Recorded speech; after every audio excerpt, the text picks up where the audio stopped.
Mbalamusizaako kansulanti muli bulungi amanya Judith Mugabe bakyayita era nga tukyasoma akatabo kaffe ndikumma okulya n'enkulya omwoyo. Kano nno kawandiikibwa Solomon FK Mpalanye. Tukyali ku kitundu kyaffe ekisooka ekiyitibwa amaka g'abakadde bange era nga tugenda okusoma akatundu kaffe ak'okutaano.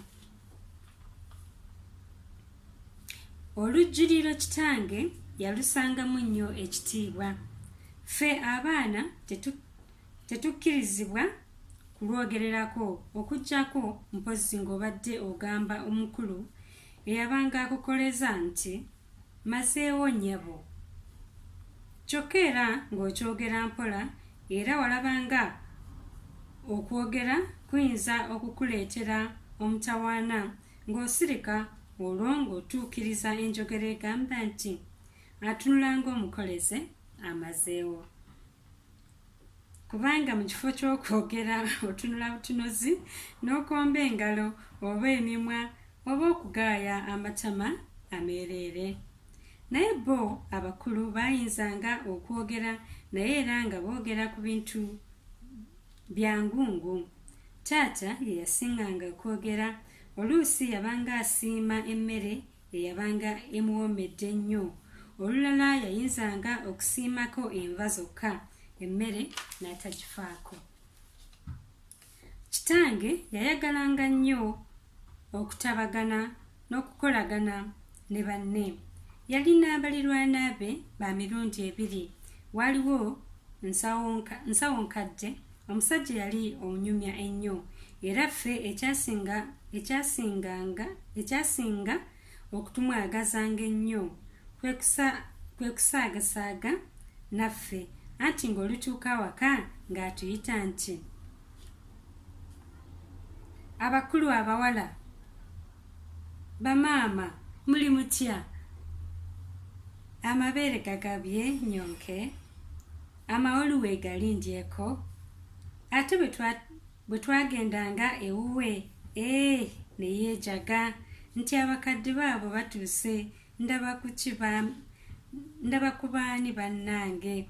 Kale mugende mwenoonyeze obugenyi. Olwo nno yabanga atusindise mu ggwonvu mu lusuku gye twamenyanga empango z'ebikajjo,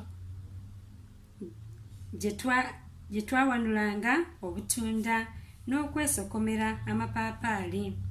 Twagendanga okuva eyo ng'embuto zibwegedde nga tutambula tuyigaayigana buyigaayiganyi. Oyo nno ye yali mulirwana we ow'omu ddembo. Ate Ssebukwiyu ye yali mulirwana we ku ludda olwa ddyo, ate Enkambwe nga ye yali ku kkono. N'amaka ga Ssebukwiyu gaatwanguyiranga nnyo kuba omukyala wa Ssebukwiyu yali nga wa kisa nnyo, naye Enkambwe yali musajja muzibu ddala era omukambwe ng'erinnya lye bwe lyali. Ewa Nkambwe nga tewamala gakyamwa watyo, ng'omuntu okugendayo ateekwa okuba n'ensonga enkulu emutwalayo. Nkambwe yali wa bbuba nnyo, ebiseera ebisinga ng'awakaawe tewaggwa kutotoolikana. Oluusi yayombanga ne bakazi be, olulala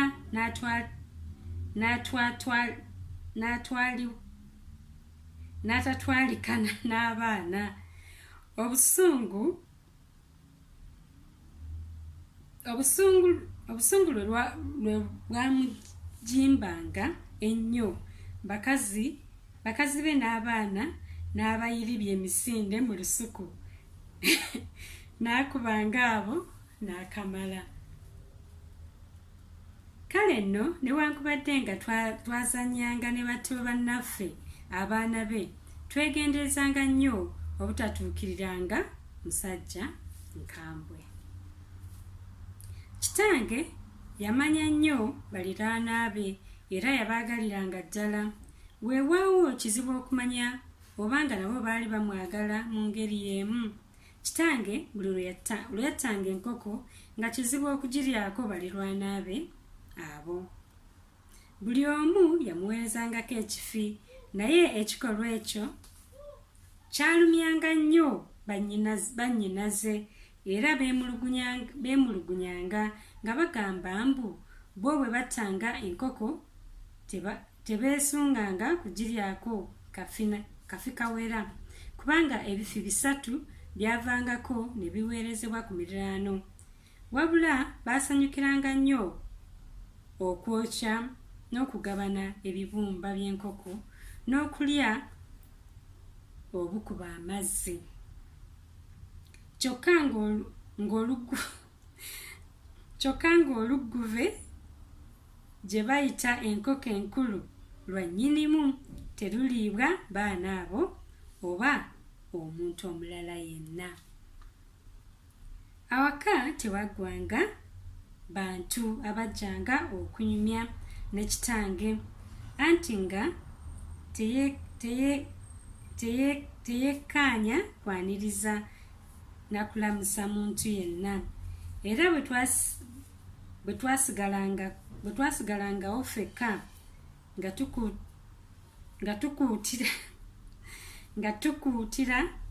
ng'atukuutira nti baana bange muntu temuba kkubo. Buli muntu akyamanga awaka mumusanyukiranga. Temummanga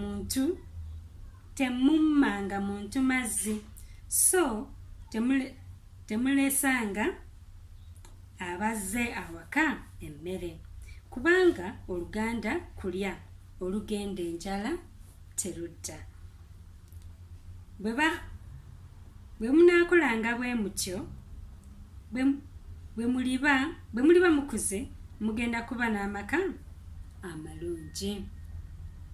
Ebigambo ebyo kitaffe yabiddiŋŋananga enfunda nnyingi era ng'abisimbako nnyo amannyo. Mwebale nnyo, mwebale ddala okuwuliriza. Ekitundu kyaffe ekisooka kikomyawo. Sigadde ndi Judith Mugabe bakyayita akuume.